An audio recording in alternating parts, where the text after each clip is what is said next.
Student, मैं आ गया कक्षा 12 फिजिक्स के अगले लेक्चर पे। जैसा कि बच्चों पहले जो है पहली इकाई चल रही है फिजिक्स में, जो है भौतिक विज्ञान के भाग 1 का जो मैं पहला इकाई लेके चल रहा हूँ। इसका चैप्टर नाम है कूलाम का नियम तथा वैद्युत क्षेत्र की तीव्रता। समझे? तो इसमें हम लोग पढ़े आज मूल आवेश। बच्चों फंडामेंटल चार्ज क्या होता है? Fundamental charge. देखो बच्चों, इसमें हम लोग दो चीजें यहाँ पे पढ़ने वाले हैं। एक तो मूल आवेश और एक और बता रहे हैं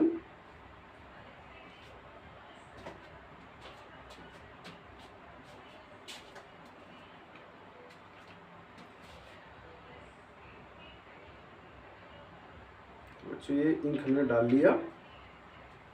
देखो जैसे बच्चों क्या होता है, किताबों में जो हेडिंगें लिखी रहती हैं उसका एक बहुत बड़ा मतलब होता है। खैर वही मतलब हमें समझना है। देखो, मूल आवेश तथा हमें समझना है आवेश की क्वांटम प्रकृति, जिसको कहा जाता है क्वांटम नेचर ऑफ चार्ज। ठीक ना? इसको कहा जाता है क्वांटम नेचर ऑफ चार्ज। देखो बच्चों, इसमें पता है क्या मूल आवेश क्या होता है? हमको पता होना चाहिए बच्चों मूल आवेश आखिर क्या होता है। देखो, जैसे तुमको बताया गया कि कोई भी पदार्थ है, जैसे मान लो ये मेरे पास एक कोई बॉडी है, पदार्थ है, एक मेरे पास एक कोई पदार्थ है। तो बच्चों हर एक पदार्थ सबको पता होता है कि 3 मूल कणों से मिलकर बना होता है। हर एक पदार्थ 3 मूल कणों से, हर एक पदार्थ परमाणुओं से बना होता है बच्चों, परमाणुओं से। माने किसी पदार्थ को हम छोटा टुकड़े में तोड़ते जाएं तो वो इतना, मतलब जैसे मान लो कोई, अगर मान लो पत्थर ही है और इसको मैं एक टुकड़ा ले लिया इतना बड़ा, इसको 2 भागों में तोड़ा तो छोटे छोटे 2 भाग मिले। अब इन दोनों को भी तोड़ा तो इसके अंदर भी 2 भाग मिलेंगे, और उसमें जो मिलेगा उसको भी पकड़ा, उसको भी तोड़ दिया। क्या समझे? तो उसमें भी जो अगर एक मिल रहा है तो उसको भी लिया, उसमें से भी 2 तोड़ दिया, मतलब उसको कई टुकड़े तोड़ दिए।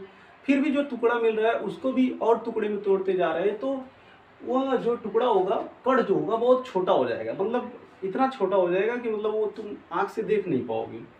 और बच्चों लेकिन इस तरीके से तोड़ते तोड़ते एक ऐसी कंडीशन आएगी जब तुम उसको और छोटे कणों में नहीं तोड़ पाओगे। तो जब और छोटे कणों में नहीं तोड़ पाओगे, मान लो वो कण यही है, तो यही कण कहलाता है बच्चों परमाणु। तो परमाणु को बताया गया कि परमाणु किसी पदार्थ का वह कण होता है, सूक्ष्मतम कण होता है। सूक्ष्मतम कण होता है बच्चों, सूक्ष्मतम माने सबसे छोटा, सूक्ष्मतम कण होता है जिसे और छोटे कणों में विभाजित ना किया जा सके। विभाजित, समझे?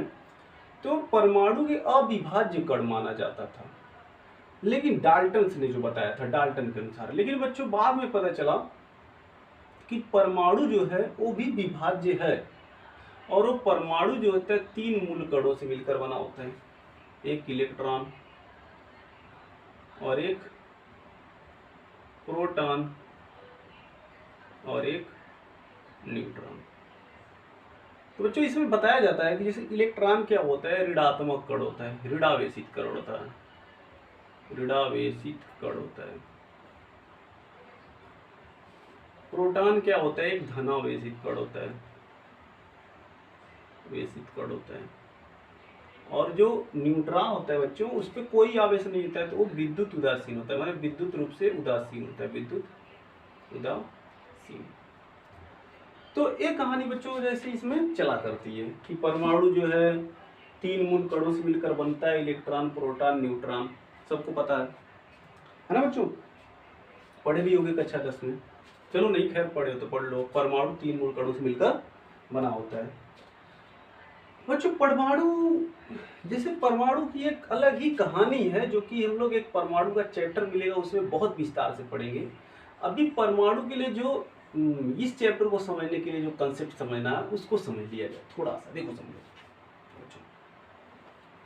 जैसे एक बात बताएं, जो देखो इसके बारे में बड़ा चर्चाएं हुई कि परमाणु के अंदर इलेक्ट्रॉन कहाँ होता है, न्यूट्रॉन कहाँ होता है, प्रोटॉन कहाँ होता है।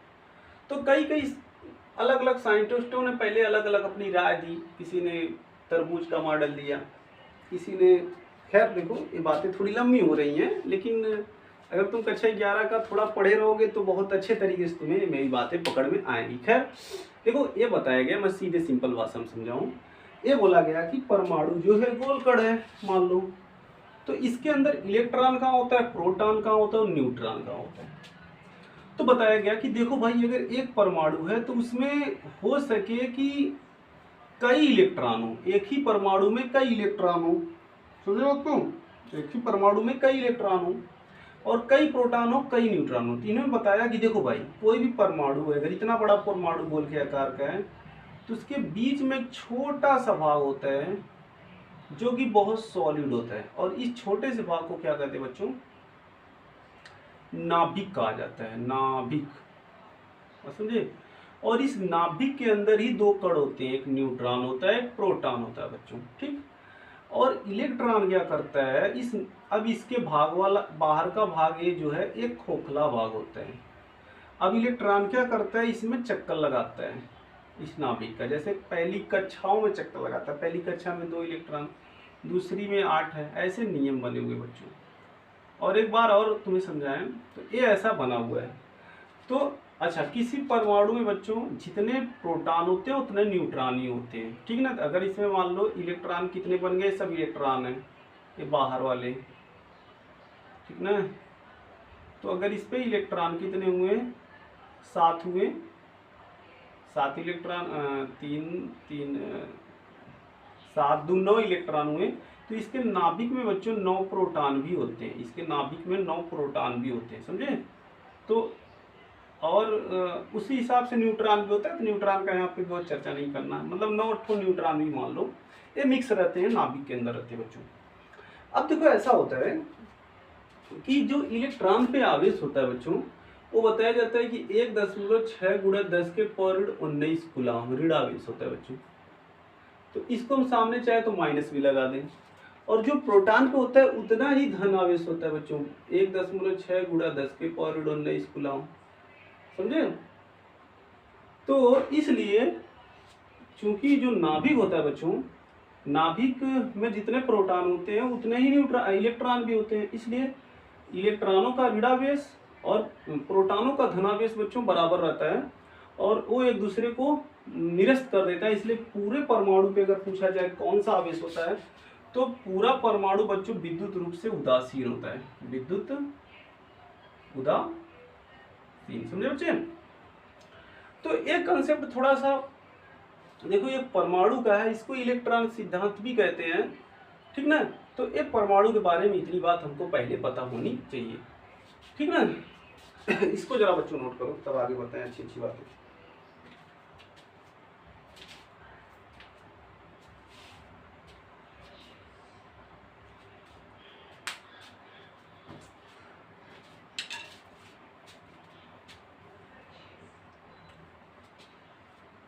राम के नैया राम खेवैया, राम ही जाने राम ही जाने राम जाने है।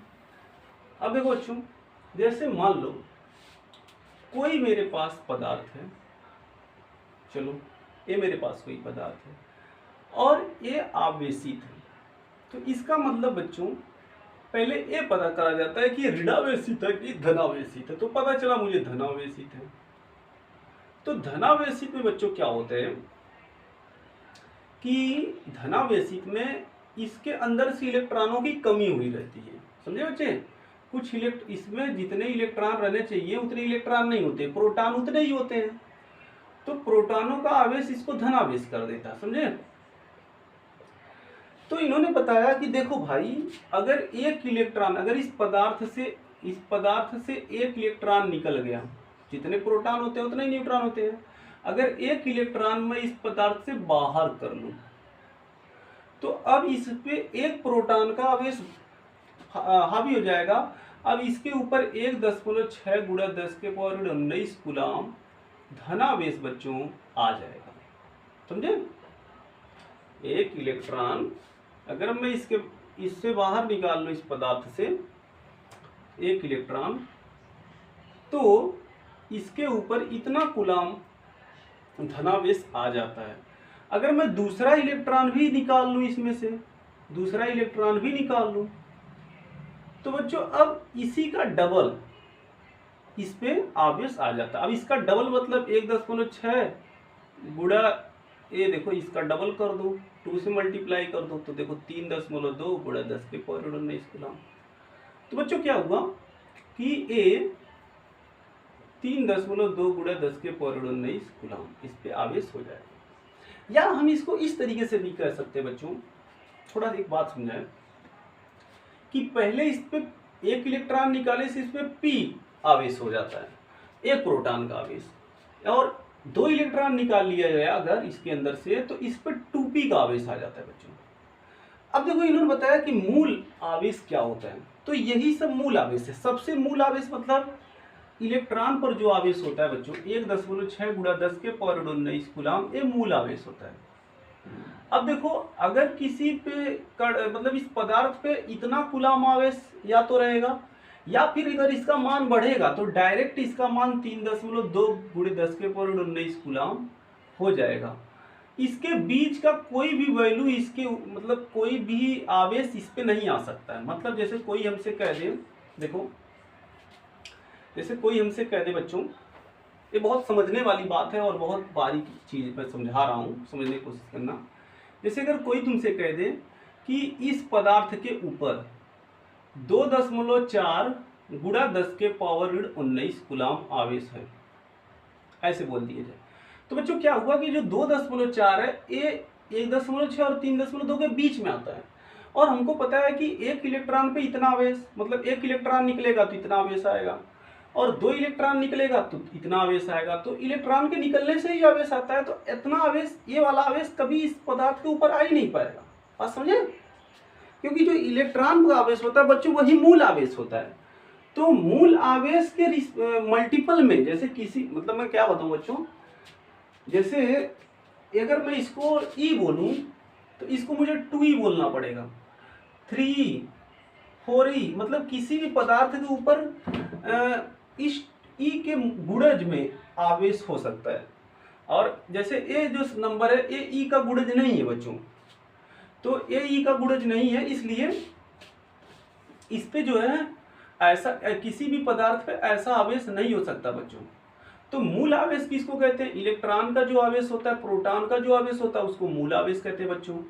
और क्वांटम प्रकृति का मतलब यही हुआ कि किसी भी पदार्थ में अगर कोई भी आवेश रहेगा तो वो, बच्चों देखो तुम फिजिक्स पढ़ रहे हो इसलिए इतना समझना तुम्हें जरूरी है, किसी भी पदार्थ पे अगर किसी भी पदार्थ पे अगर वो आवेशित है तो उस पे आवेश जो होगा वो E का गुणज होगा, E का गुणज होगा बच्चों। जैसे या तो E होगा, या तो 2E होगा, या 3E होगा, डॉट डॉट N होगा, जहाँ N क्या है, N पूर्णांक है, वो भी धनात्मक N पूर्णांक है बच्चों, ठीक ना। तो ये अपने को समझना क्वांटम प्रकृति का मतलब, समझे बच्चे। तो क्वांटम प्रकृति का मतलब है समझ लो, ठीक, कि किसी भी पदार्थ पे मतलब एक इलेक्ट्रॉन के बाद जो 2 इलेक्ट्रॉन का आवेश होते हैं वो आवेश होगा, या 3 इलेक्ट्रॉन का आवेश होगा। जैसे देखो 3 इलेक्ट्रॉन का आवेश 4.8 गुणा 10⁻19 कूलम। और किसी भी पदार्थ में ऐसा आवेश नहीं हो सकता जो E का गुणज ना हो बच्चों, जो कि एक E का गुणज नहीं है, ठीक ना। तो ये बात तुम अपने दिमाग में बैठा लो बच्चों, ठीक ना। बात समझे, नोट करो जरा इसको, तब अच्छी बात बताएंगे।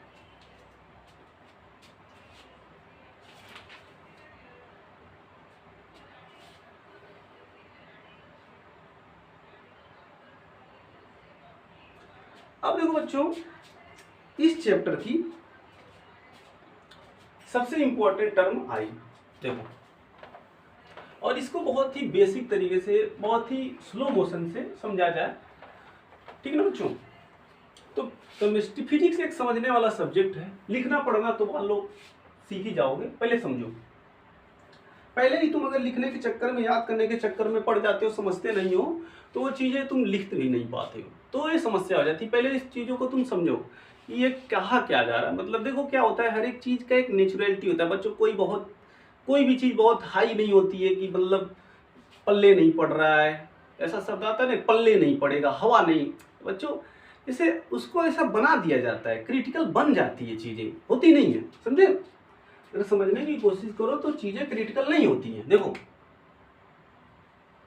बताएं तुमको, थोड़ा मार्कर भी बच्चों, जो पेन है थोड़ा गाढ़ा नहीं चल रहा है, इंक तो बराबर डाली गई, चलो अच्छा देखा जाए। अब आया कूलाम का नियम, अब आया तुम्हारा कूलाम का नियम, कूलाम का नियम बच्चों, इसको लॉ ऑफ कूलाम कहा जाता है। LOMB, कूलाम लिखा रहता है, क्या लिखा रहता है, COULOMB, या कूलाम्स लॉ इसको कहा जाता है, डायरेक्ट कूलाम्स लॉ, समझे। तो एक कूलाम का नियम बहुत ही इंपॉर्टेंट नियम है। देखो वैज्ञानिक, ये जो कूलाम थे बच्चों, कूलाम के बारे में दो बातें हो जाए। इन्होंने बताया कि एक कूलाम नाम के वैज्ञानिक थे बच्चों, और उन्होंने अपना एक नियम दिया। फ्रांसीसी वैज्ञानिक थे कूलाम, फ्रांसीसी वैज्ञानिक थे, फ्रांस के थे, फ्रांसीसी वैज्ञानिक थे, ठीक है, फ्रांसीसी वैज्ञानिक थे बच्चों। और उन्होंने वैज्ञानिक थे, और उन्होंने क्या किया, अपना एक नियम दिया बच्चों। और कैसा नियम दिया, उन्होंने बताया कि देखो भाई, हमको पता है कि अगर एक आवेश धनात्मक है और एक आवेश फिर धनात्मक है, तो इनके बीच क्या लगता है, प्रतिकर्षण लगता है, हमको पता है प्रतिकर्षण। अगर बाई चांस एक धनात्मक होता है और एक ऋणात्मक होता है, तो इनके बीच क्या लगता है, आकर्षण बल लगता है। तो बच्चों जो बल लगता है, सबसे बड़ी बात तो जो बल हो लगता है वो नापे जाने वाली एक चीज है। तो जो कूलाम ने एक नियम बताया कि भाई बल लगता है तो कितना आवेश अगर रहेगा, कितना आवेश रहेगा तो कितना बल लगेगा, एक मैथमेटिकल डिफिनीशन में, ठीक ना। देखो क्या नियम था इनका, समझा जाए। इन्होंने कहा कि अगर दो, कैसा इन्होंने नियम दिया वो समझो, दो आवेशों के बीच लगने वाले आकर्षण या प्रतिकर्षण बल के लिए इन्होंने नियम दिया बच्चों। और कैसा नियम दिया, इन्होंने बताया कि देखो भाई, इन्होंने बताया कि देखो भाई, इनके नियम के अनुसार क्या होता है, नियम के अनुसार इनके नियम के अनुसार क्या हुआ बच्चों, इन्होंने बताया कि देखो भाई, अगर एक आवेश A है, एक आवेश A है, अगर एक Q1 है, एक Q2 है। अब ये नहीं पता है कि Q1 धनात्मक है, Q2 कोई भी धनात्मक ऋणात्मक कुछ भी हो सकता है, लेकिन आवेश माना गया, ठीक ना। तो इनके बीच जो बल लगेगा, अब इनके बीच आकर्षण बल भी लग सकता है और प्रतिकर्षण बल भी लग सकता है। तो मतलब दो, और ये दोनों स्थिर रहने चाहिए बच्चों, स्थिर, दो स्थिर बिंदु आवेश है, बहुत बड़े नहीं रहने चाहिए, बिंदु आवेश रहने चाहिए। आवेशों के बीच लगने वाला आकर्षण अथवा प्रतिकर्षण बल। तो इनके बीच लगने वाला आकर्षण अथवा प्रतिकर्षण बल क्या होता है बच्चों, आवेशों की मात्राओं मतलब Q1 और Q2 की वैल्यू के गुणनफल के समानुपाती तथा इनके बीच की दूरी के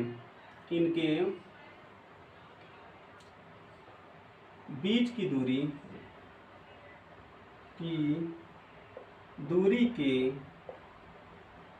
वर्ग के व्युत्क्रमानुपाती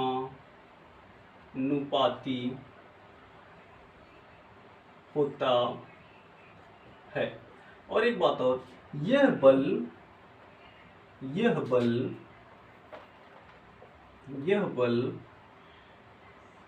दोनों आवेशों को मिलाने वाली रेखा के अनुदिश कार्य करता या लगता है बच्चों। तो ये इंपॉर्टेंट नियम कूलाम ने दिया, इसको थोड़ा समझ लिया जाए बच्चों। देखो समझो, इन्होंने कहा कि जो इनके बीच लगने वाला आकर्षण या प्रतिकर्षण बल है, तो इनके बीच अगर मान लो एक Q1 है और Q2 और इनके बीच की दूरी R है। अगर मान लो इनके बीच की दूरी R मतलब कुछ भी 4 मीटर, 2 मीटर, 3 मीटर, 2 सेंटीमीटर, कुछ समझे। Q1 Q2 का मतलब 2 कूलाम, 3 कूलाम, -2 कूलाम, कुछ भी इसकी वैल्यू हो सकती है बच्चों, ठीक है ना, इसमें कोई बॉन्डिंग नहीं है। तो इनके बीच लगने वाला जो आकर्षण बल लगेगा, मतलब अगर एक पॉजिटिव एक निगेटिव तो आकर्षण लगेगा, एक दोनों पॉजिटिव तो प्रतिकर्षण लगेगा, समझे, दोनों निगेटिव तभी प्रतिकर्षण बल लगेगा। तो जो बल लगेगा अगर उसको हम लोग F से डिनोट कर ले बच्चों बल को, तो कूलाम ने क्या बताया, आकर्षण अथवा प्रतिकर्षण बल क्या होता है। पहली बात, आवेशों की मात्राओं के गुणनफल के समानुपाती। यहां तक बच्चों देखो, ये बल है, ये किसके समानुपाती होता है, Q1 आवेश और Q2 आवेश के गुणनफल के समानुपाती। तो इसका मतलब आवेशों की मात्राओं के गुणनफल के समानुपाती, मतलब आवेशों की मात्राओं का गुणनफल ये हुआ बच्चों Q1 और Q2, इसके समानुपाती होता है। दूसरी बात क्या बताई गई कि इनके बीच की दूरी के जो बल है, एक दूसरी बात भी बताएगी कि इनके बीच की दूरी अगर R है तो इनके बीच की दूरी के वर्ग के व्युत्क्रमानुपाती। देखो बच्चों, जैसे अगर कहा जाता है, ऐसे लिख दिया जाता तो इसको पढ़ा जाता कि जो बल है वो दूरी के वर्ग के समानुपाती है, लेकिन अगर हमें कहना है दूरी के वर्ग के व्युत्क्रमानुपाती तो हमें ऐसे दिखाना पड़ेगा। तो हम कहेंगे दूरी के वर्ग, बल जो है F, वो दूरी के वर्ग के व्युत्क्रमानुपाती है। जब इन दोनों नियमों को बच्चों मिलाया जा गया तो इन्होंने बताया कि इन दोनों नियमों को मिला दिया जाए तो बचेगा, क्या बनेगा, F बराबर Q1 into Q2 upon R² बच्चों। अब देखो फिजिक्स में क्या होता है बच्चों, अगर डेरिवेशन करते हैं, अगर समानुपाती हटाया जाता है, इक्वल लगाया जाता है, तो इधर हमेशा एक ऐसा सिस्टम है कि एक कांस्टेंट लग जाता है बच्चों। कांस्टेंट मतलब एक नियतांक लग जाते हैं। तो यहाँ पे भी एक छोटा k का नियतांक लग गया, और यही फाइनल जो है कूलाम का नियम का सूत्र बना बच्चों। तो कूलाम का नियम यही है, समझे। यहाँ बाद में बताया गया कि जो k है एक अनुक्रमानुपाती, एक नियतांक है बच्चों, नियतांक है। तो एक कंसेप्ट बताया गया, फिर बाद में बच्चों इस कंसेप्ट को थोड़ा बदला गया, और जो k बताया गया कि जो k है उसकी एक फिक्स वैल्यू होती है, k की एक फिक्स वैल्यू होती है बच्चों। क्या फिक्स वैल्यू होती है, k की नियतांक की फिक्स वैल्यू होती है। इसकी फिक्स वैल्यू होती है 9.0 गुणे 10 के पावर 9 न्यूटन मीटर स्क्वायर प्रति कूलाम स्क्वायर बच्चों, न्यूटन मीटर स्क्वायर प्रति कूलाम स्क्वायर, एक k का मान हुआ। तो ये चीज होती है बच्चों कूलाम का नियम, इसको जरा नोट करो। और ये बहुत ही इंपॉर्टेंट फार्मूला बना, और ये k की वैल्यू भी बहुत इंपॉर्टेंट होती है, इसको जरा नोट करो।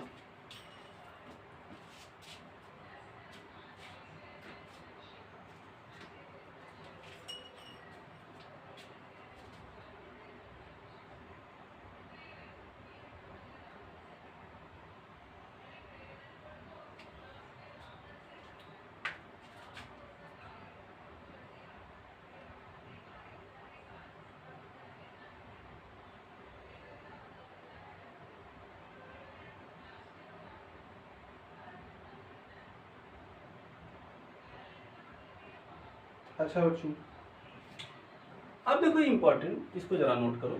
देखो बच्चों, थोड़ा समय लगेगी, लेंदी, आराम से चीज़ों को पढ़ा जाता है, एनालिसिस कर करके पढ़ा जाता है। ये नहीं कि तुरंत देखा और तुरंत फटाक से समझ में आ गई, एनालिसिस कर करके समझो। देखो बताया गया कि जैसे इसका मतलब क्या हुआ कि जैसे मान लो अगर Q1 की वैल्यू भी 1 हो और Q2 की भी वैल्यू 1 हो, 1 कूलम, और इसका भी Q2 की भी वैल्यू 1 कूलम हो, और बीच की दूरी भी एक ही हो, R की वैल्यू भी 1 मीटर हो, तो बच्चों क्या होता है, अगर हम बल तब निकालेंगे, जैसे एक Q1 एक Q2, इसका मान भी 1 कूलम, इसका मान भी 1 कूलम, और बीच की दूरी बच्चों 1 मीटर है, ठीक ना। तो इनके बीच जो बल लगता है वो अगर हम निकालने लगे कूलम का फार्मूला से, तो हमें लिखना पड़ेगा KQ1 into Q2 upon R²।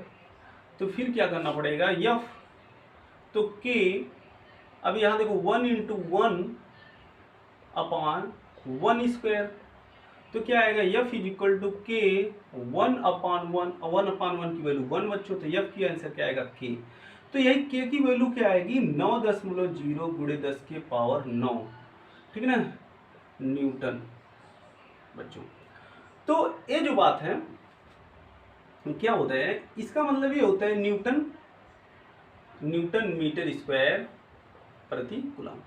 तो बच्चों इसका मतलब ये होता है कि अगर मान लो बाई चांस 1 कूलम का आवेश है और अगला भी 1 कूलम का आवेश है और उनके बीच की दूरी 1 मीटर है, तो इनके बीच जो होता है बच्चों, क्या होता है कि इनके बीच इतना न्यूटन का जो है प्रतिकर्षण का बल लगता है, अगर ए बी 1 कूलम प्लस में है और ए बी 1 कूलम प्लस में है, तो ये होता है इसका मतलब, ठीक है बच्चों। अच्छा, दूसरी बात देखो क्या होता है, फिर बाद में क्या किया गया, यहाँ समझते रहो, बाद में क्या किया गया कि जो ये फार्मूला है 1/K F बराबर K बल, देखो F को क्या कहा जाता है बच्चों, वैद्युत बल लिखा जाता है हमेशा। F को क्या लिखा जाता है, वैद्युत बल लिखा जाता है, वैद्युत बल। तो वैद्युत बल F का जो था K, छोटा K, Q1 into Q2 upon R² बच्चों। तो इसी फार्मूले को फिर बाद में बदल के ऐसे लिखा गया 1/4, जैसे जो K है उसके जगह पे हम लोग क्या लिखे, कैपिटल K। अब देखो Q1 into Q2 upon R²। तो जो बाद में क्या हुआ कि इस फार्मूले जहाँ K था उसके यहाँ पे हमने इतनी बड़ी वैल्यू पुट कर दी बच्चों। तो एक्चुअली यहाँ पे 2 टर्म यहाँ पे आई है, नई टर्म आई है, उसको समझ लो। जैसे एक अपसाइलन नॉट आया बच्चों और एक कैपिटल K आया। अपसाइलन नॉट क्या होता है, विद्युत की निर्वात अथवा वायु की वैद्युतशीलता। तो अभी के लिए बच्चों बस इसका मान जानो, ये क्या है इसको जानो, कहाँ से आया अभी इतना मत कोशिश करो। अब ये जानो कि अपसाइलन नॉट इसमें आ जाता है K के जगह पे 1/4 पाई एप्सिलॉन 0 कैपिटल K। और यहाँ पे देखो 4 पाई क्या होता है, पाई की वैल्यू सब लोग जानते हैं 22/7 या 22/7 मैथ में यूज होती है, या इसका पाई की वैल्यू 3.14 यूज होती है, तो वही पाई है। 4 तो 4 ही है। अपसाइलन का मतलब ये होता है, और कैपिटल K होता है बच्चों ये, जैसे ये माध्यम का क्या होता है, माध्यम का परावैद्युतांक। तो इस फार्मूले में इस K की जगह पे एक टर्म लिखने की बड़ी जरूरत पड़ी बच्चों, ये निकल के आई तब बातें। तो यहाँ से बच्चों क्या होता है कि जैसे ये जो होते हैं 1/4 पाई एप्सिलॉन 0 कैपिटल K, तो एप्सिलॉन 0 को यहाँ लाने पर का और कैपिटल K का यहाँ लाने का बहुत बड़ा रीजन होता है बच्चों फिजिक्स में, जिससे आगे इस क्वेश्चन में बहुत से कॉन्सेप्ट जो होते हैं वो बनते हैं। तो बच्चों ये रही एक बेसिक सी जो है मतलब इस चैप्टर की क्लास, और इस चैप्टर की लगभग आप समझ लो थियोरेटिकल क्लास धीरे धीरे खत्म हो रही है। अब इसमें थोड़ा डेरिवेटिव क्लास स्टार्ट होने वाली बच्चों, तो और न्यूमेरिकल क्लास भी इसमें अब ज्वाइन होने वाली बच्चों। तो मैंने इस चैप्टर को स्टार्ट किया बहुत ही स्टार्टिंग से, थियरी से बहुत ही मतलब समझ लो मैंने इसमें जल्दीबाजी करने की कोशिश ना की, छोटी से छोटी बातों को लेकर चल रहा हूँ। इसलिए बच्चों तुम इसको बिना स्किप किए बिना भगाए स्टार्टिंग से जा करके जो है इसके प्लेलिस्ट पे जा करके स्टार्टिंग से जो है कक्षा 12 के भौतिक विज्ञान के लेक्चर देखा करो, तब तुम्हें अच्छी अच्छी सारी बातें एकदम मतलब क्लियरली समझ में आएगी बच्चों। और अब देखो इसके आगे जो है डेरिवेटिव पार्ट स्टार्ट होगा बच्चों। तो मतलब आज के लिए मतलब इतना ही, और डेरिवेटिव पार्ट हम अगले दिनों में स्टार्ट करेंगे। उसमें जो है एप्सिलॉन नॉट की वैल्यू निकालेंगे, कैपिटल के है क्या है उसके बारे में विस्तार से समझोगे बच्चों। तो बच्चों आज के लिए बस इतना ही, मिलते हैं अगले वीडियो में, तब तक के लिए बाय बाय।